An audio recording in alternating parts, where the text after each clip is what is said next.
Welcome to the deep dive. Glad to be diving in.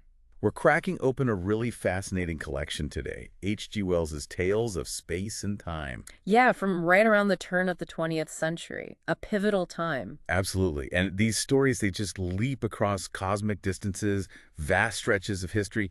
Our mission, really, is simple, but I think pretty exciting. Which is? We're just going to pull out the most surprising ideas, the sharpest observations, and, the sheer imaginative power packed into these pages for you. Sounds good. There's a lot there. Oh, yeah. We've got everything from, alien life glimpsed through this weird crystal thing. Right, the crystal egg. To a full-on planetary collision, a chilling vision of a hyper-urbanized future. Uh-huh. Very prescient in some ways. And that one guy who suddenly gets, basically godlike power. The man who could work miracles. Yeah, it's quite the mix. It really is a journey into Wells's mind, so let's dive in. Definitely. It's like a snapshot of Wells grappling with all the huge changes and discoveries happening back then. He projects them outwards, doesn't he? Into Yeah. space, into time. Exactly. Each story takes a core what-if idea and really explores the human side of it, no matter how big or small the scale. They feel pretty different at first glance. They do, but you start to see these common threads, about our place in the universe, how we cope, or maybe don't cope with things way bigger than us. Okay, let's start with that first one then, the crystal egg. It centers on this character, Mr. Cave. Right. An old guy running a dusty, kind of failing curiosity shop. Yeah, the description paints a pretty bleak picture. Poor health, melancholia, not a happy home life at all, unfeeling wife, difficult stepkids. Not exactly the guy you'd expect to make first contact. Not at all. His life is just drab, mundane. He often wanders his shop alone at night, amongst the clutter. The oddments from a forced sale, as Wells puts it. Right. And that's where he finds it, this strange crystal egg. And it's not just a pretty object, it does something incredible. Yeah, when light hits it just right, the inside lights up with this writhing, luminous vapor. It sounds amazing, but hard to see properly. Right, he has to block out all the other light. He even uses an old velvet cloth over his head and hands like an old-time photographer. I love that detail. It's such a contrast, isn't it? This ordinary, kind of sad little man doing this secretive, almost ritualistic thing. To peer into another world. Exactly. And the visions he gets are just astounding. Always from a height, he says. Like looking down from a tower or a mast. Looking down onto this huge plain with these vast reddish cliffs in the distance. And specific details start coming through. Strange trees, deep green ones, exquisite gray ones, a wide shining canal. And flying things. He first thinks they're just birds. Yeah, but they're not just birds. The visions get clearer. He sees down the length of a valley from the same spot, but looking a different way. Recognizes buildings, sees their facades, massive terrace, these huge graceful masts holding up shiny objects. And the landscape is described so vividly. Luxuriant vegetation, big beetle-like creatures just chilling on a lawn. A causeway made of pinkish stone, richly decorated. And this broad mirror-like water, thick with dense red weeds. And those flying creatures again, moving in squadrons. But then comes the moment that really freaks him out. Yes. A face, or at least the upper part of one with very large eyes, comes right up close to the crystal surface. Like it's looking back. Can you imagine? He pulls back instantly, startled. I don't blame him. And Wells then gives us these incredibly specific details about the beings. He does. Those bird-like forms. They have round heads, curiously human, with those big eyes. And the wings are silvery, glistening, supported by curved ribs, like butterfly wings almost. But the kicker, below the mouth, 2 bunches of prehensile tentacles. Tentacles. Not your average bird. Definitely not. And Cave figures these must be the owners, the builders of this place. Their buildings are weird, too. No doors, just big circular windows they fly or hop into. They land on their tentacles, fold their wings, and hop inside. It's such a strange, specific image. And there's a whole ecosystem, isn't there? Smaller flying things, huge ground beetles. And other Martians, wingless ones, large-headed like the flyers, but they hop along the causeways on their tentacles. He even sees one catch this other creature, a clumsy, sort of ape-like biped. Right. Catches it in his tentacles just before the vision fades. And he glimpses some kind of advanced tech, too. This vast, complex machine of shining metals moving along the causeway. So putting it all together, the story suggests he's not seeing magic. No, he's somehow looking across space to Mars. In that bright, evening star they see in their sky. That's us, Earth. It's a brilliant twist, flipping the perspective. For a while, the Martians don't seem to notice him watching. Right, but then they seem to get curious about the crystal, maybe realizing something's up. But Cave's view is so limited, so fragmented. Wells compares it to a Martian trying to understand London through brief glimpses from a church steeple. It makes the whole thing feel tantalizingly incomplete. And the ending is kind of sad, too. It is. Cave dies, the crystal gets sold off cheap, changes hands. And Mr. Wace, the scientist who wanted to study it properly, searches and searches, but can never find it again. It just becomes this lost opportunity, this keyhole to another world that's now locked. And Wells hits us with that powerful closing thought echoed later. The Martian perspective.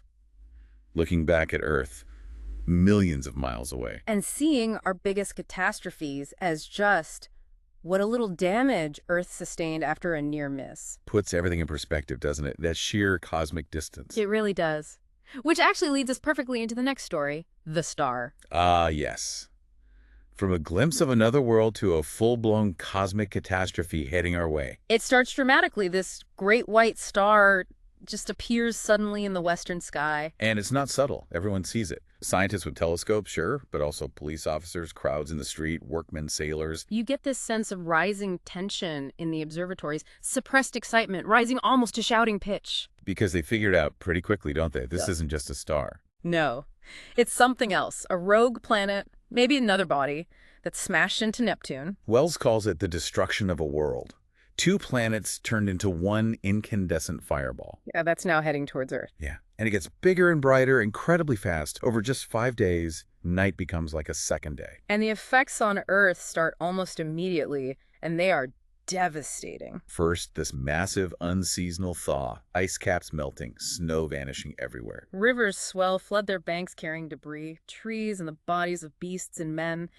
It's grim. Then comes this hot wind as the star rises, bringing crazy thunderstorms, lightning, massive hail. Virginia, Brazil, the tropics. Huge floods follow. Manitoba, Burma, India. Vast plains just turn into shallow seas. And then the tidal wave, a 50-foot wall of water hitting Asia, roaring inland across China. The heat becomes unbearable, like the breath of a furnace.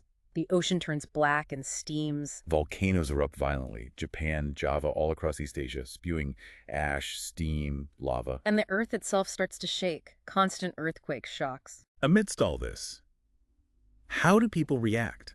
That's one of the most striking parts. Some panic, obviously. Fleeing, no whither, just staring in terror, gathering in churches. Many others. They just carry on. Use and want still ruled the world, Wells writes. Shops open, people work, soldiers drill, scholars study, lovers meet, thieves steal. Newspapers downplay it. Common sense was sturdy everywhere. And the warnings from the master mathematician about the collision, dismissed as self-promotion. It's a chilling look at denial, isn't it? It really is.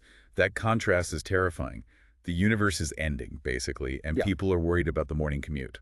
But the star keeps coming, closer, hotter, brighter. There's that brief moment of false hope when the moon passes in front of it. Right, casting a shadow over India, a temporary veil. But then the end comes.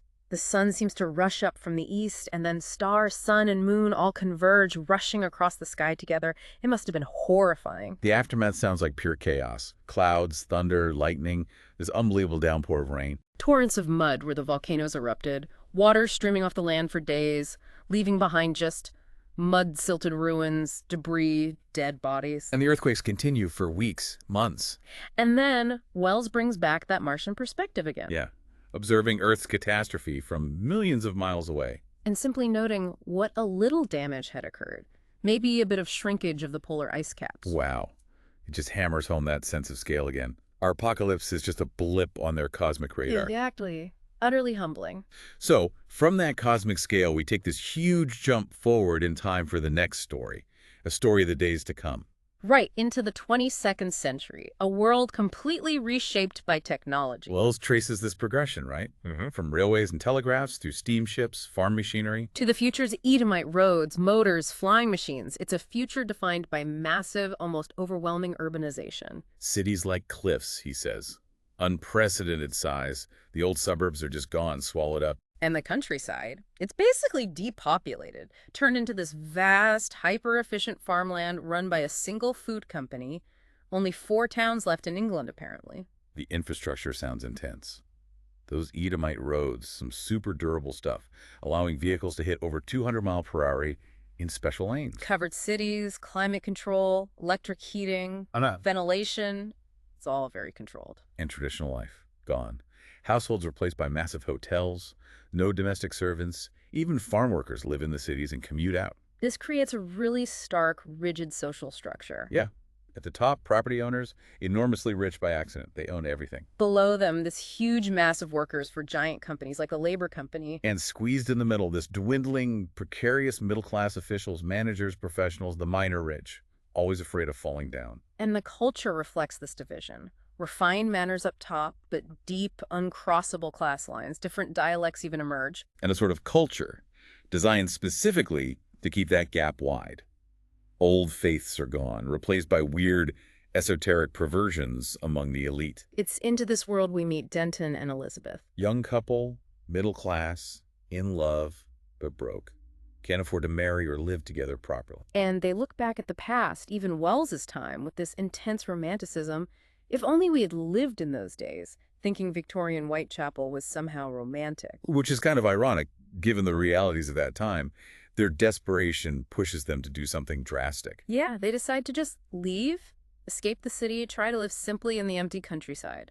They walk out past the city wall nearly 400 feet high, into the agricultural zone, see the giant wind wheels, the food company sheep. They find remnants of old towns, Epsom, Leatherhead, now just sheep pens, patches of wildness ferns, bluebells, old roads. And they try to make a go of it. Find an old house, use straw for beds, find old furniture, spot a rare wildflower, hiding from the company shepherds. They even have encounters talking to a shepherd about simple pastimes, fighting off wild dogs where Denton finds his old sword useless, but shouting in the dialect of the underways works better. That dialect detail hints at the roughness beneath the city's surface. But their rural escape, it doesn't last, does it? No, the source says they were back in the city speedily enough. It was a failure. So back in the city, Elizabeth borrows against an inheritance. They rent a room, try to make it cozy with quaint old Victorian furniture. Buying printed books as a pet affectation, trying to cling to older ways. Elizabeth even insists on nursing their baby at home, not using the state creche, which is seen as weird and costs them more rent. But it's just not sustainable. They become absolutely penniless. Rent's overdue, they get kicked out of the hotel. Only one option left. The labor company. Which started maybe charitably, but now it basically owns people. Serfs and debtors from cradle to grave, nearly a third of the population. You get food, shelter, work treadmills, generating electricity, but you're trapped, bound by thumb-printed labor notes. Everyone wears these hygienic but inelegant blue canvas uniforms. The conditions sound awful. Elizabeth's interview with the manageress, contemptuous manner, unpleasant voice, being forced into the uniform, living in stark halls, working in these noisy, metal-beating dens, incessant tap, tap, tap. Right. She just despairs, right? Hates the uniform, fears becoming like the other broken women, feels she can't stand it. She even admits someone tried to make her leave Denton. Yeah, the system seems designed to break bonds. Denton has his own harsh awakening, too. Attacked in the underways, saved by this tough guy, Blunt. Learns about brute force being necessary down there. He sees the whole civilization as a monstrous fraud. He feels disgust, thinks about escaping, but decides instead to stand up and fight. But their escape doesn't come from fighting. It comes from money. An inheritance, yeah. It's implied it comes from this character, Bindon, who is messing with Elizabeth's finances, but then got sick and changed his will. So they get out, like coming out of a nightmare, back to the upper level. But they're changed by it. Haunted. Denton reflects on this vast sweep of time, the constant struggle against dangers past and present. And wonders if people will ever get wiser, ever really understand. It's a pretty heavy conclusion. It is. A future that's technologically advanced, but maybe spiritually and socially bankrupt for many. Okay, so from that vast societal scale, we zoom right down to one very ordinary individual who gets extraordinary power in the man who could work miracles. Mr. Fotheringay. Just a regular guy who discovers, seemingly out of nowhere, that he can make things happen just by willing them. His first attempts are pretty small scale, almost comical. Lighting a lamp without matches, making a hat stand appear. Changing watercolor, creating and destroying a snail. He learns quickly he needs to be specific. Wishing himself into bed results in him being there fully clothed until he specifies undressed, and in a nightshirt. Even makes breakfast happen by will, a goose egg, laid, cooked, served. But controlling it perfectly, that's the tricky part. Accidents happen. Big accidents. Like wishing the local constable, Mr. Winch, into Hades during a moment of irritation. Yeah, that causes a bit of a fuss in the village, dragging the river for the poor guy. Fotheringay realizes he's kind of blown his cover. Right, which leads him to confide in the local minister, Mr. Maydig, Who was initially stunned, of course. but then gets very excited about the possibilities, the potential. They start experimenting together. Small stuff at first, timid little miracles, fixing things around the house. But their ambition grows rapidly. They start making these grand, benevolent plans over dinner. Let's fix everything. Reform drunkards, turn their booze to water, improve the railways, drain that swamp, cure warts, fix the pier. They get carried away in this ecstasy of thaumaturgy in the market square, working wonders left and right, Fotheringay getting quite puffed up about it. But, unchecked power, grand ambitions, not enough thought, leads to disaster. Their final, really big idea, it's implied they try to stop the Earth's rotation. Goes spectacularly wrong. Utter chaos. People, buildings, animals sent flying, a huge wind, universal destruction. But in that final moment, amidst the catastrophe he caused, Fotheringay has one last, purely instinctive wish. Let me come down safe and sound. And it works. He lands safely on a pile of dirt while the world ends around him. It's such a stark ending. Incredible power, zero wisdom, a cautionary tale, really. Absolutely. So looking across these four stories, Crystal Egg, Star, Days to Come, Miracles, they seem so different on the surface. They really do. Different settings, different scales, different kinds of sci-fi ideas. But when you put them together, these common themes definitely emerge, like you said earlier. Yeah, they start to weave together. What do you think are the biggest takeaways? Well, definitely that sense of vastness, space, and time. It's overwhelming. Mr. Cave looking at Mars, the planets colliding, Denton thinking about millennia. It constantly shrinks human concerns. Right. That Martian perspective keeps popping up. Our biggest dramas looking tiny from far enough away. It forces you to question our self-importance. And tied to that is how Wells explores rapid, often devastating change. Definitely. The star arrives, boom, instant global catastrophe. Or the changes over centuries leading to that 22nd century city revolutionary, completely overturning old ways of life, creating something alienating. It makes you wonder how we cope, or if we can cope, when things change so fast, whether it's a cosmic event or technological progress. And that brings up perspective again, doesn't it? The Martians' view versus ours. Denton and Elizabeth romanticizing a past that was harsh for others. The huge gap between classes in the future city. How you see things depends entirely on where you stand and what scale you're using. But even with all that vastness and change, basic human nature seems pretty consistent across the stories. Yeah, that's true. Love, fear, despair, hope, resilience, folly, kindness, just the struggle to live with some dignity. You see it in Mr. Cave's quiet life, Denton and Elizabeth's struggles, even Fotheringay's very human mix of good intentions and bumbling ego. Those fundamental experiences persist, whether you're facing aliens or a labor company boss, or the power to reshape reality. And that image of the individual against these huge forces keeps coming back. It does. Cave alone with his crystal. All of humanity facing the star. Denton and Elizabeth trapped in that future machine. Fotheringay trying and failing to control immense power. It highlights how small and fragile we can seem. But also how resilient, maybe stubborn we are. We keep trying, keep struggling, even if sometimes our actions, like Fotheringay's, have terrible unintended consequences. So these wildly different stories are really all exploring the human condition, aren't they? Our dreams, our fears, our potential for wonder and destruction. Placed against this backdrop of a vast, changing, often indifferent universe, Wells pushes us to think about our place in it all, highlighting our smallness, yes, but also the enduring weight of individual lives and that fundamental need for meaning. Yeah, he uses these big what-ifs to ask fundamental questions about who we are, where society is going, and what it all means. Always bringing it back to the human element, no matter how far out the concept. It definitely leaves you with a lot to think about.